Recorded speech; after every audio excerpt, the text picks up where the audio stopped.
जैसा कि एक जगह पर भगवान की कथा चल रही थी। कथा के ही मध्य में एक प्रिय श्रोता ने कहा, महाराज श्री, हमारा एक प्रश्न है। हमने कहा, आपका एक प्रश्न क्या, अनेका अनेक प्रश्न है। तो उन्होंने कहा, महाराज श्री, हम दिल्ली गए थे, वहां कथा को सुना था, और कथा के मध्य में जो महाराज श्री का आशीर्वचन था, सत्संग था, वह ऐसा था कि आज आप सबको मोक्ष की कथा सुनाएंगे।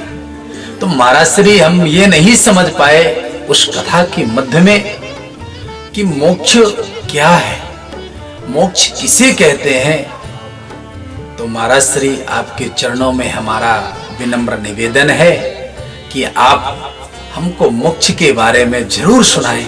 ऐसा पर्चा लिख करके हमको उन्होंने प्राप्त करवाया।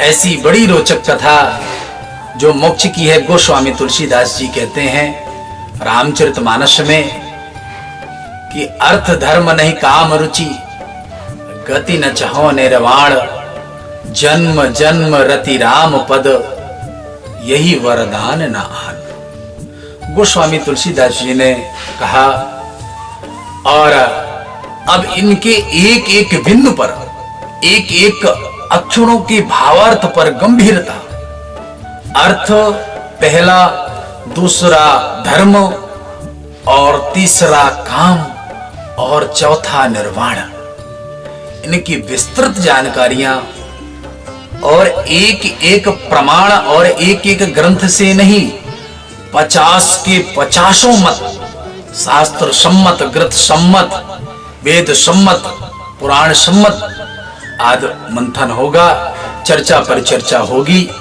आप सभी इष्ट पिपासु नेमी श्रद्धालु जन इसको सुने।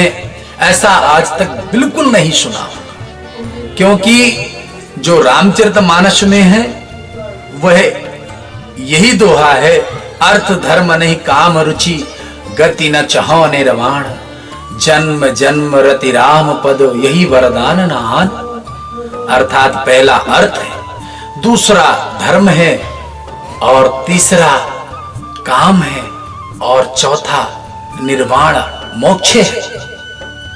अब अर्थ का भावार्थ क्या होता है मानव जीवन में? जो अर्थ है, अर्थ से रुपया, पैसा, नोट, अर्थ का भावार्थ यह हुआ। दूसरा नंबर धर्म है। धर्म का भावार्थ यह होता है कि विभिन्न प्रकार के संप्रदाय आज के समय में हम सब लोगों के बीच जो साधु संत परंपराएं हैं, अखाड़े परंपरा हैं, विभिन्न प्रकार की संप्रदाय परंपरा है, यह जो है धर्म के ही अंतर्गत की चर्चा है, धर्म के ही अंतर्गत का भावार्थ है। अर्थ धर्म, तीसरा है काम। जो काम है, काम का भावार्थ है काम से रुचि, रुचि से युक्तित होने के बाद गृहस्थ जीवन में काम से और रुचि से संपुटित होने के बाद बाल बच्चे, पुत्र पुत्रियां, पोते पोती इत्यादि जो संतान का क्रम बढ़ता है वह काम है। चौथा है निर्वाण। यह जो मोक्ष है, जो निर्वाण है, यह इन चारों पदार्थों की आवश्यकता विश्व के संपूर्ण एक एक प्राणियों को, संपूर्ण प्राणियों को है। यदि मोक्ष नहीं होगा तो यह तीनों अपने में मजबूत स्थिति पर नहीं खड़े होंगे। इसलिए अभी जो 3 तक की वार्ता है, 3 तक का जो सत्संग है, अर्थ का, धर्म का, काम तक का जो सत्संग है, यह हमको पूर्व संस्कार से हम प्राप्त कर सकते हैं, पूर्व संस्कारों से प्राप्त होता है।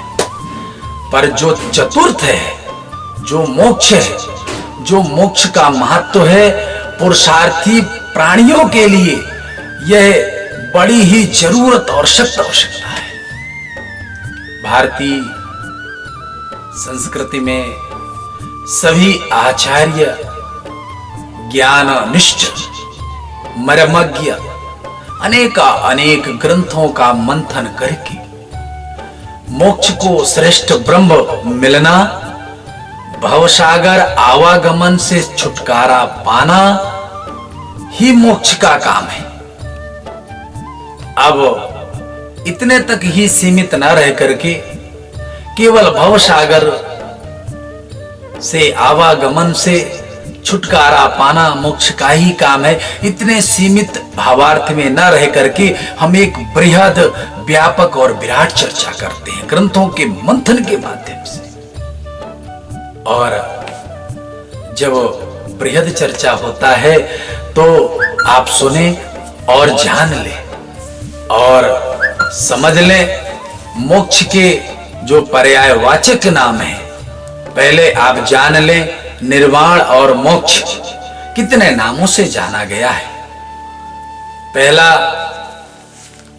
एक जो नाम है वो मोक्ष है। दूसरा, इसी मोक्ष को कैवल्य पाद के नाम से भी जाना जाता है। जो तीसरा नाम है वह है निर्वाण। जो चौथा नाम मोक्ष का है वह अपवर्ग है। जो मोक्ष का पांचवा नाम है वह मुक्ति है। जो मोक्ष का छठवां नाम है वह जीवन मुक्त है। ऐसा तो मोक्ष के छह पर्यायवाचक है। यह सब जो छयों नाम से मोक्ष जाना जाता है, इन सब का एक ही अर्थ है। जैसा कि आपने इस दोहे में भी सुना होगा, बड़ा प्रचलित दोहा है, तात स्वर्ग अपवर्ग सुख धरियो तुलाई का, तुले न ताहि सकल मिले जो सुख लव सत्संग।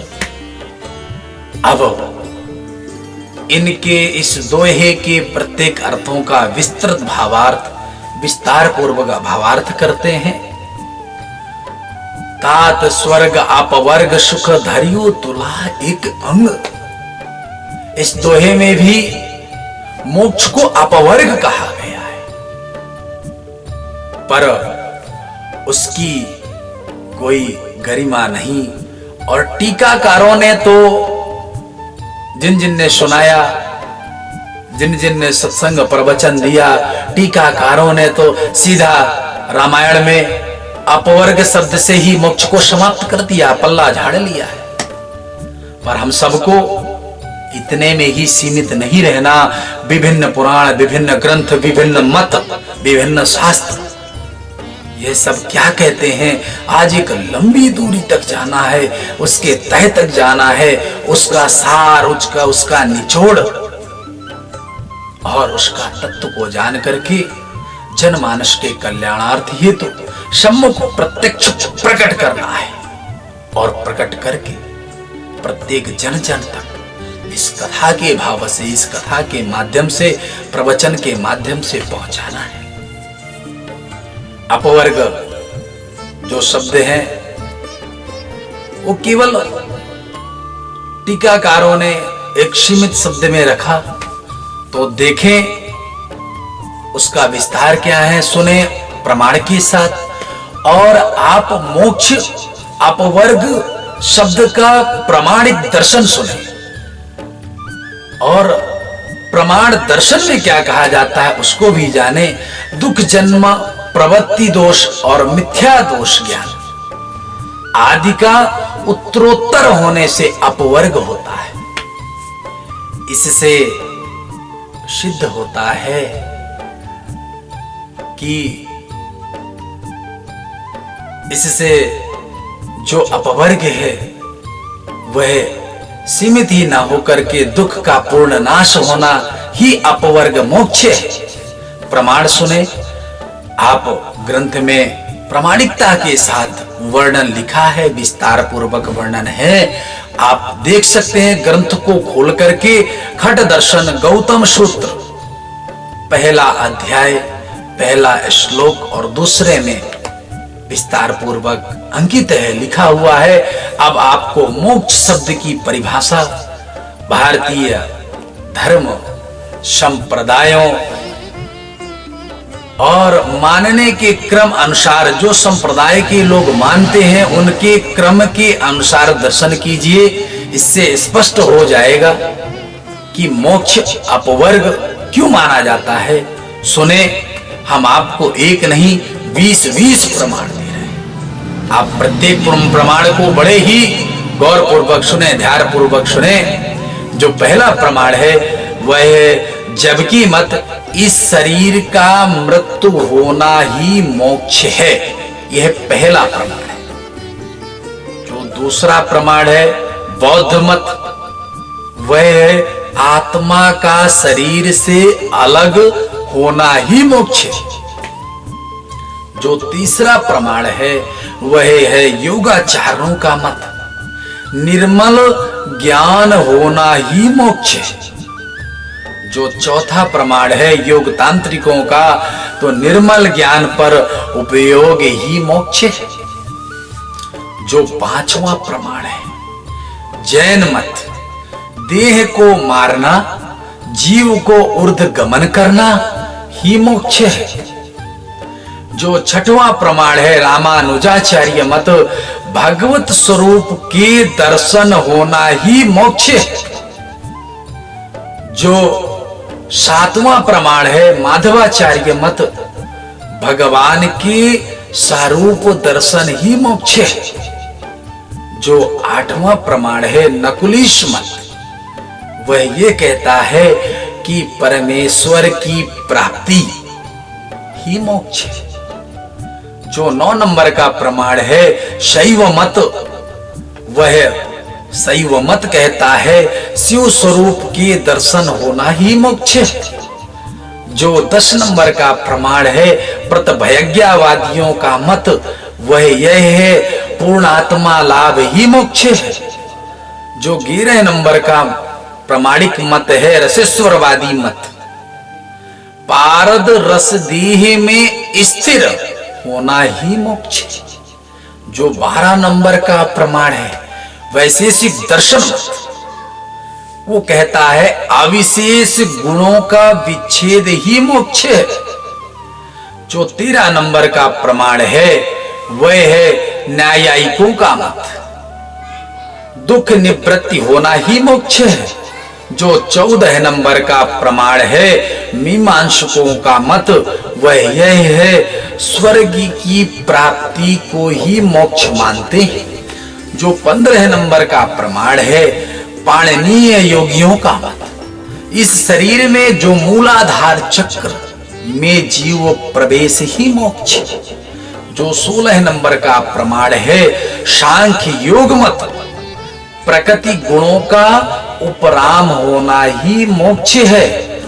जो 17 नंबर का प्रमाण है पातंजलि योग मत, वह यह कहता है चित्त शक्ति का विलय होना ही मोक्ष। जो 18 नंबर का प्रमाण है अद्वैतवाद मत, भगवान का साक्षात्कार होना ही मोक्ष है। जो 19 नंबर का प्रमाणिक प्रमाण है वैभाविक मत, जो अज्ञान दूर होकर निर्मल ज्ञान ही मोक्ष है। और जो 20वां मत है वेदांत दर्शन मत, अज्ञान उन्मूलन कर ब्रह्म में समाप्त होना ही मोक्ष है।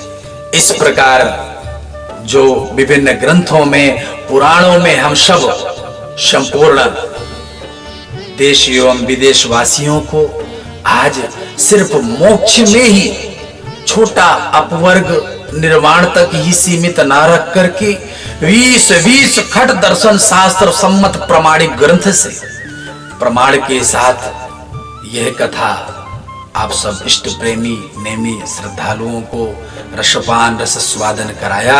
आप इसको ग्रहण करें और जन जन तक प्रामाणिकता के साथ जो छोटे रूप में सुना रहे हैं उसको खंडन करते हुए विस्तृत रूप विस्तार पूर्वक करके और प्रामाणिकता के साथ दर्शावें, बतावें और जो है उसको संपूर्ण करके उसको सुनावें, ऐसा आपका मत है।